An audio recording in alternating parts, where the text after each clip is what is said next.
Goeiedag! Good day, fellow South Africans and citizens of the world. Now, those of you who are regular followers of my channel will know that one of our projects that we're involved with in a big way is trying to form little niche areas where white communities can actually establish themselves outside of the cities in rural areas. And you know, it's quite amazing how fate does things, or maybe there's a higher calling here. But about 4 or 5 days ago, I got an email from a woman called Nikki. And I'm not talking about Nikki from Loving Life. You know, Nikki on the south coast of Natal, below Durban. I'm talking about Nikki married to the man that you're going to see in this discussion I have with him in a moment. Now, Nikki from Loving Life has been looking at establishing these white communities in remote areas where they can be safe and they have a group of people who can actually fortify the land that they're on in a time of crisis. And the absolutely amazing, I mean, there's so many coincidences here. I can't even rattle them all off. But to start with, Marcus's wife, Nikki, unlike Loving Life's Nikki, who we'll call Nikki LL, both these Nikkis love organic production. And we're talking about a farm which is 700 hectares in extent that Marcus is trying to build a white community on. Now you can see immediately where there's a huge overlap. Now, Nikki LL and Nikki both love organic farm production. They're hugely involved in that area. Not only that, but both of them produce their own soaps, shampoos, etc., herbally and organically. I mean, there is so many overlaps here, it's quite extraordinary. And the vision that Marcus and Nikki want to do with this land they've got, it's 700 hectares, as I said before, is to provide a white community with a safe harbor. Now, what is interesting, as you'll see in the interview, is that Marcus is very closely aligned with Suidlanders, who we're talking to on Sunday. And in this interview, he will tell you more about this, how he's involved with Suidlanders, and it kind of confirms some of the things that Suidlanders talk about. You know, the phase 1, the phase 2, and things like that. But look, this will come out in this discussion. I'm not going to say where this farm is for security reasons. I have already put Nikki LL in touch with Nikki, and I know they're talking. I think this is an amazing opportunity, and I want Marius, who's training young white men and women, to also be in touch with this group, because, you know, Marcus wants those sort of people to be part of his community on this farm, which is remote. It's not near any townships. It's got a very good defensive position in need. It's absolutely ideal. Now, here comes the discussion that goes for half an hour, but I have to warn you that this was a very spontaneous thing. As I said, Nikki, Marcus's wife, contacted me a few days ago. Marcus is actually flying back to South Africa tonight. And I hope you have a good trip, Marcus. And basically, this is filmed out on the verge, and you can hear the background noise of traffic and stuff like that. So I actually put the camera on a little tripod on someone's car. They were sitting in the car and they were happy for me to do it. It was at lunchtime, and we filmed this session in that environment. But you can hear both talking, you can hear what we're both saying. So it's not ideal, but it's adequate, and hopefully, and this is a huge shout out to both Nikkis, Nikki, Marcus's wife, and Nikki LL. listen carefully, because this is just such an amazing coincidence. And the last coincidence I got to tell you is that Marcus grew up in Kenya. You know where I grew up? In Tanzania. We're both from East Africa. Thus his love for Africa, even though he's from Switzerland. Anyway, here we go. Here comes the videos. Please enjoy and listen. And if you are looking at being involved in a rural environment, I'm going to put my email address down below. Just put in the title. Please put me in contact with Nikki LL. And what I'll do is I will forward your email to Nikki LL, and you can talk to her and she'll let you know the status of this development as it happens. But it's a remarkable opportunity for people who are looking for a plan B to get out of the cities in the time of trouble. All right, guys, please remember to subscribe to be kept informed. Ring the bell for the updates, and please click yes and have a safe day. And remember, Sunday night I will be talking to Simon from Saitlanders, and we're going to obviously be talking about these sort of things. So it's going to be a very, very interesting discussion. And on Saturday night at 8 p.m, both live streams are at 8 p.m. Saturday night at 8 p.m, I'm going to be talking to truckers about the dangers of being in the trucking industry in South Africa, which again is going to be a very, very interesting and informative discussion. All right, guys, take care. Chat to you soon. Bye for now. Now, please meet my new friend, Marcus. Hello. Marcus, tell us a bit about you. I'm coming from Switzerland, and me and my wife, Nikki, we bought a farm 10 years ago in South Africa, and we started to build up actually an eco-friendly guest farm. Right. But with the situation which developed in the last 3 years, it started to scare us actually, because we coming originally from Switzerland, and we're not used to this let's say crap that's going on. Yeah. And me of having still a business in Switzerland, I going forward and back still, and Nikki sometimes is alone in the farm, and that's not a good thing. Yeah. And that worries me the last, let's say, 2 years. Every time I went away, it was actually quite scary for me and frightened me, and that's why we decided to go on, move on in life, and would like to leave the farm. Yeah. But especially Nikki put such a lot of effort and hard blood and emotions and feelings and everything into the farm. We built up the soil in an ecological way, and it's absolutely organic. And we would like to keep it like that. And it was actually our idea, by looking at Orania and all these white communities, we actually thought of building up something like that. Yeah. But as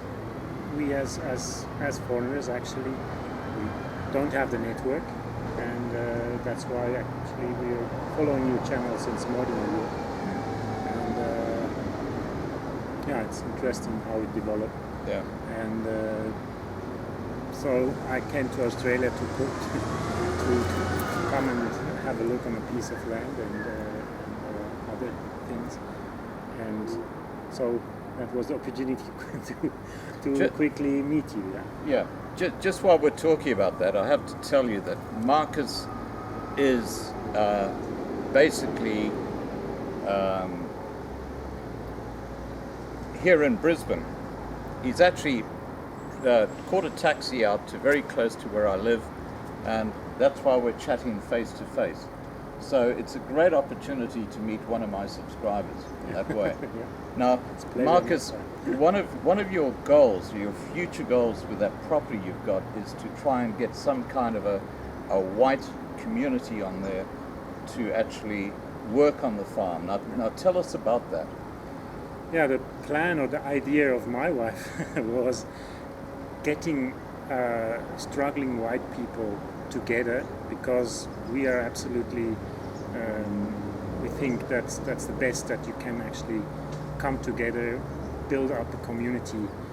You're much stronger than just a single individual family living somewhere in a town surrounded by, yeah, you know what I'm talking about. But and that's what we actually think would be the best for that land, or for that farm, that it keeps on having the spirit what we actually started to build up. We wanted to keep it going like that, and giving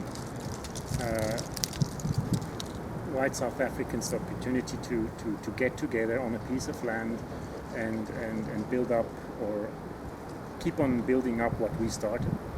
And yeah, that was the idea from my wife, actually.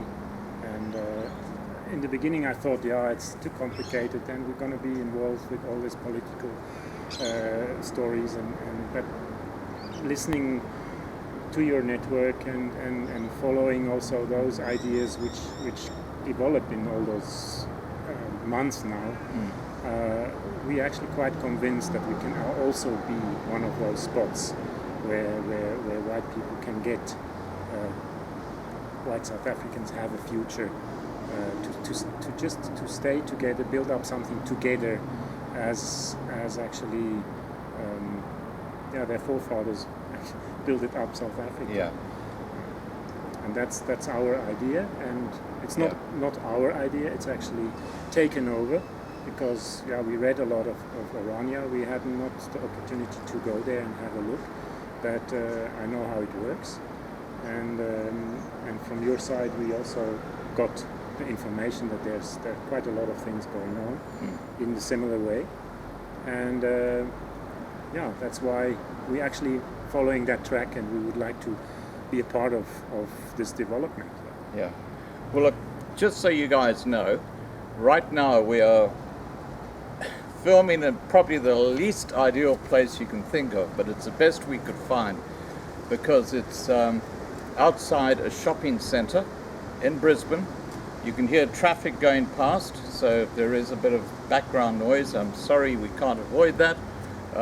I'm hoping that very shortly we'll have Marcus on with a live stream to talk more about this, but I can tell you that his farm sounds absolutely amazing. It's 700 hectares. It's basically protected on most boundaries by rivers, and it is riverines. It's not a river, but it's bush, and it's not.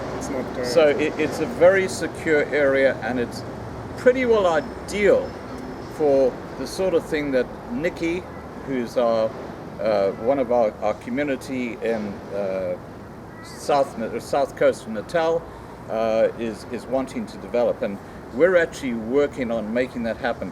And tell me about the coincidence between, I call her Nikki LL and your Nikki. Yeah, Nikki LL is Nikki Loving Life. You all know her from the channel.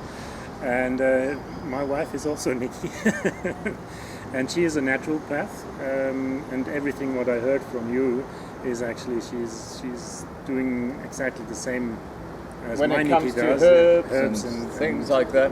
Yeah, Nikki doll does all her creams herself, or shampoos and everything. Exactly, on Nikki LL. She distills her oil which she needs for the treatments and everything. So she's a naturopath. Qualified out of the Chinese medicine and Indian medicine. Wow. So, I think that the two Nikkis would have a ball together. They really would. They will get along quite well. They would get on very well together. Now, let me just check something. Okay, guys, sorry about that. We're kind of doing this on the fly because, as I say, we're out in a shopping area, and you can hear the background traffic, but I just needed to check that the audio was coming through. Now, Getting back to the discussion here, what would you like to see for the future for your farm? Actually, I would like to see that we would see families on the farm. getting together and building up a strong community. That's the main idea behind the whole thing. Okay. It can involve. I'm not talking about kind of restrictions of age or it has to be a family. It can also be a single couple or whatever. I don't care. But as long as the idea keeps on being the same of those people, so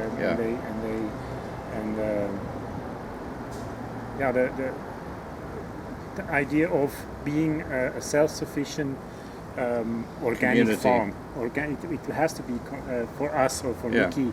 It has to be an organic environment, and it has to stay an organic environment because we put so much effort in the whole thing, and it cost us really a lot of money to build this up, the whole water system without everything. So that's what we would like to see on the farm in future. Tell us about the water on the farm. You got this huge dam. Yeah, we have a big dam. The water is superb. We had an investor on the farm. They wanted to build or plant avocados, and because we don't have frost on the farm, the soil is fantastic. Has been tested. The water is awesome for avocados. But they couldn't actually get it financed right, and that's why it was only a plan.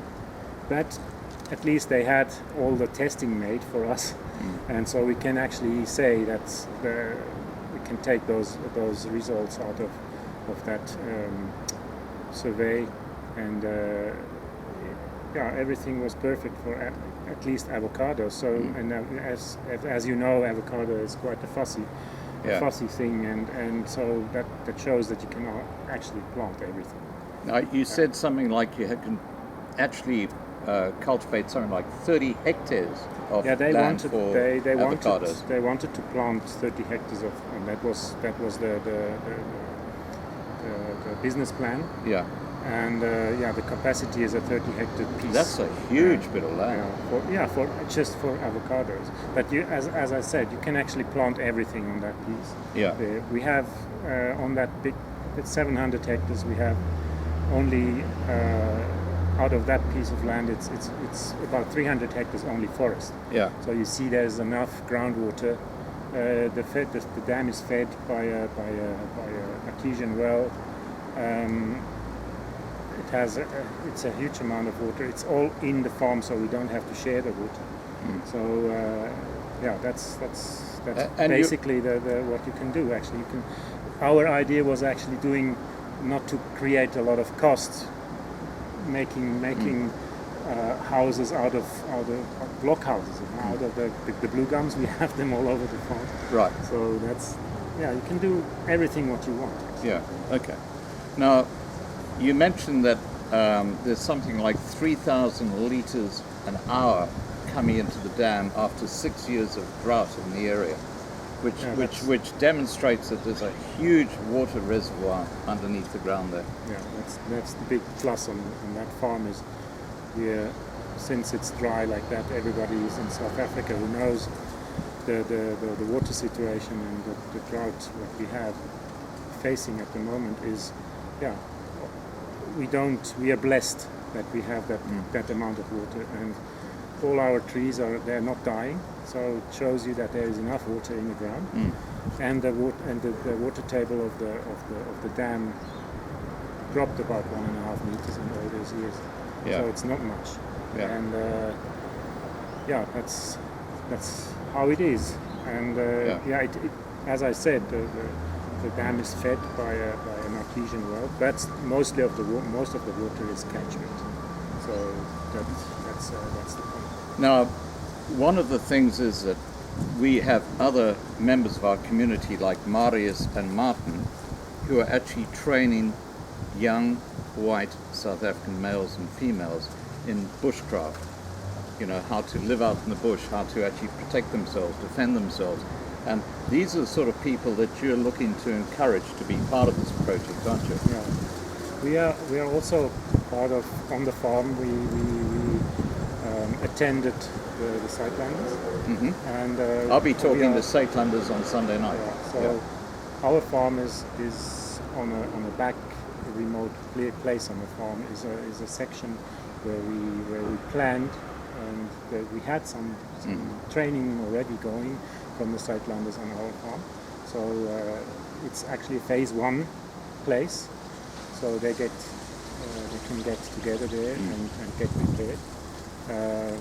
It's phase 1 gathering point, and that's what it is. So we are involved with that idea, and we actually, that's why we got involved, because we find that this is a good idea to participate and to build up the community, being prepared. Yeah. And that's why we said we have actually quite a lot of sharing points, and we don't have to build up too much. And the ideas are there, and actually that's why I'm saying us as Swiss, we don't have the network. So we were talking to local farmers as well, but the interest of the local farmers is not too much getting involved with Sightlanders, Boerenlegroen, and all these organizations. And because we're coming from overseas, we are open for everything, and we think doing nothing is actually worst you can do. So you have to listen to all those different groups. You have to get involved. Otherwise, it's going to catch you one day. It's going to be too late. It's called having a plan B, isn't it? Yeah. For us, it's building up a plan B. If somebody doesn't have a plan B, now it's the time to develop a plan B, because sticking to plan A can be a dead end. Now talking about your plan B, you are looking at moving to Australia. Yes. Okay? And you're looking to moving to Australia because you're concerned about what is the future of South Africa. I mean, there are a lot of people who are doing exactly the same thing. Our biggest advantage is that our situation is we don't have family in South Africa, and we as Swiss, we grew up in Switzerland, and you're not used to violence, that criminality, the criminals all over. We got robbed on the farm 4 times. They call it petty crime, but it will develop into more serious ways. So that's why I'm saying we don't, we are not used to it. Yeah. And we didn't come to South Africa to be a part of a violent society, and that's why we don't want that. We could go back to Switzerland, that's also an opportunity, but we would like to keep this idea of farming and doing something environmentally friendly. Yeah. In Switzerland it's very difficult. First of all, the land is extraordinarily expensive, and it is so crowded, so it's we can't actually do it. Yeah. And that's why we would like to move on and go to another place where we find those circumstances that we can do what we wanted actually to do in South Africa. We did a lot with the community there, with the black community, and that everything what we started actually failed. We tried to put gardens in the community there, in the townships, or not townships, in the locations. We try to make them chop firewood on the weekends, that they can have firewood for free. And in those 10 years, nothing happened. Actually, we always told them, we're going to support you, we're going to deliver everything what you need, and nothing happened. Yeah, so they've got no initiative, have they? I mean, they just expect everything for free. That's so frustrating for somebody who has a sense of, if you want to get somewhere, you have to do something. Yeah, exactly. And that's you can't just wait until it falls out of the sky. Yeah. And by doing those things, and Nikki put such a lot of energy and effort into this whole thing, and and it's so frustrating and disappointing that you always start from zero again and again from scratch, and you try to convince. Yeah. But yeah, it's Now, just to be clear, we're talking about your wife, Nikki. Yeah. Not Nikki Loving Life. Not Nikki Loving Life. Okay, now here is an incredible coincidence, guys.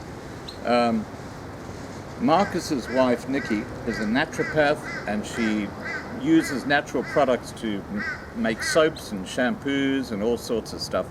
And guess what? Nikki Loving Life does exactly the same thing, and they have the same name.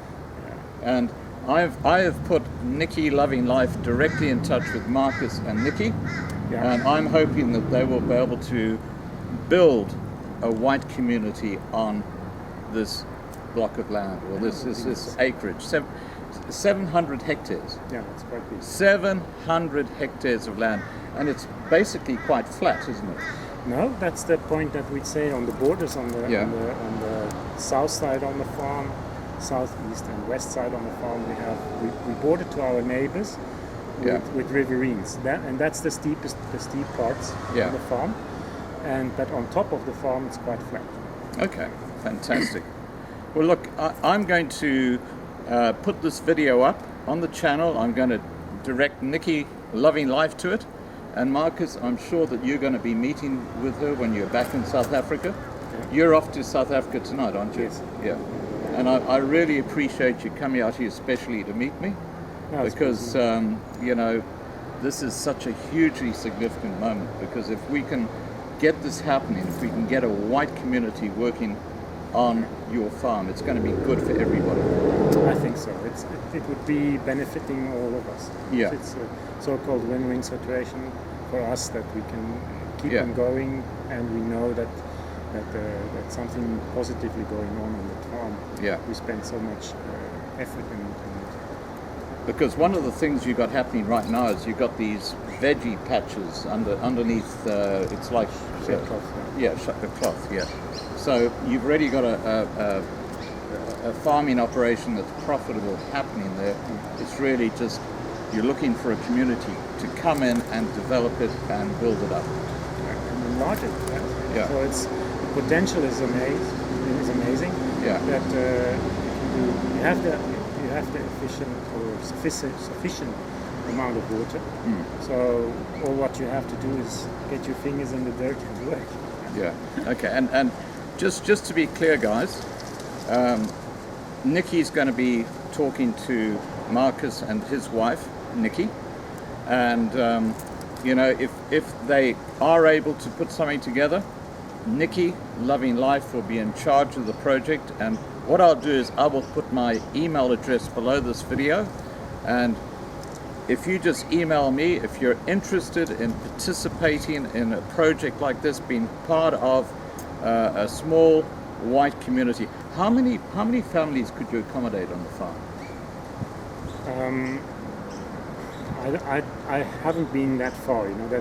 That's officially the farm it has 2 title deeds.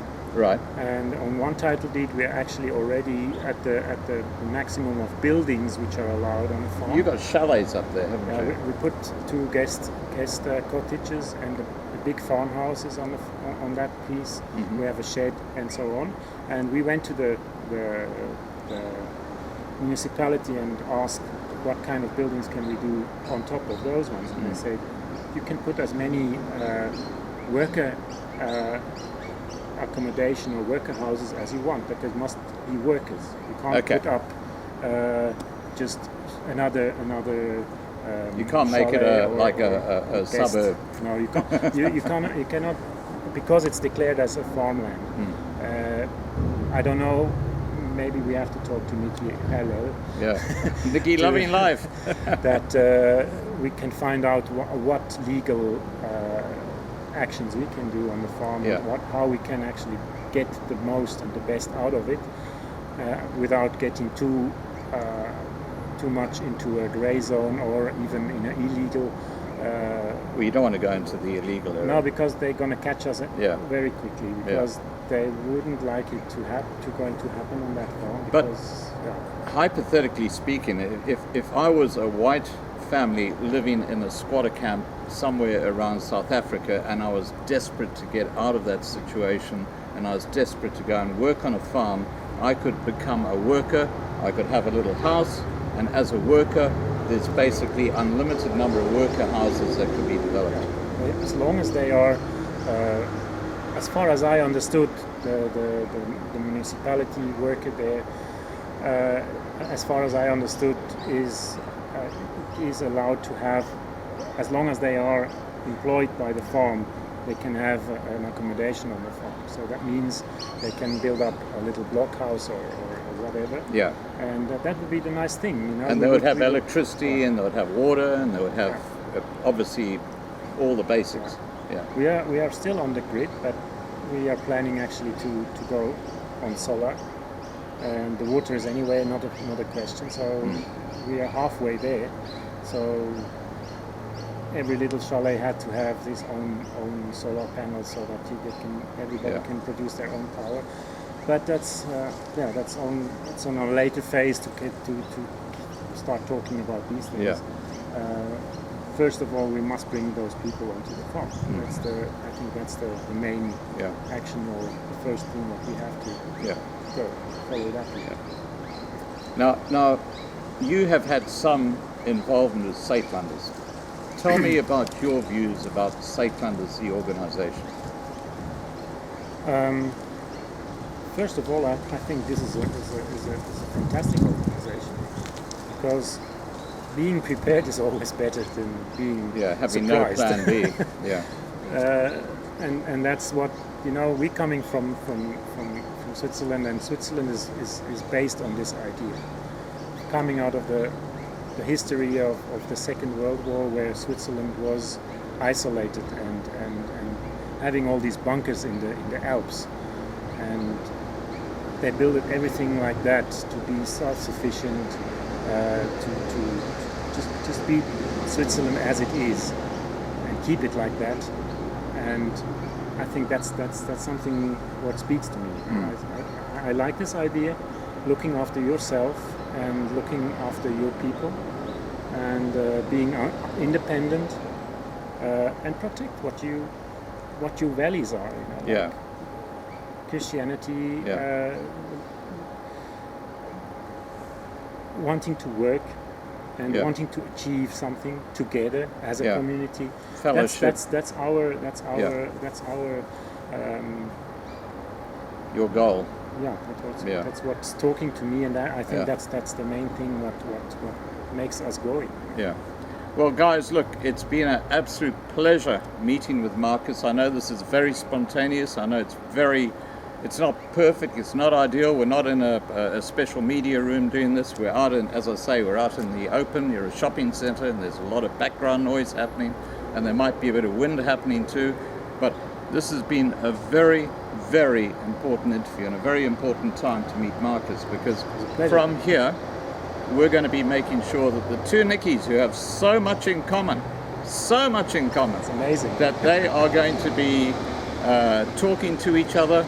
I think this is a fantastic opportunity.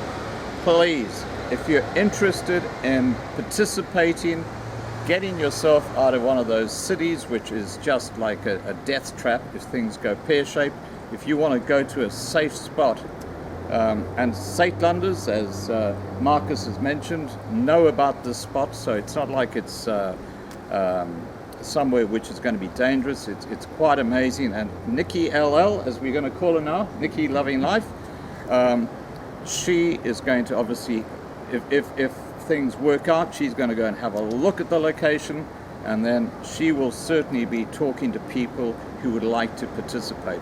So it's an opportunity, it's something that this channel has been driving for a long time, which is helping a little white community form in an isolated area out of danger's way. And this sounds absolutely perfect.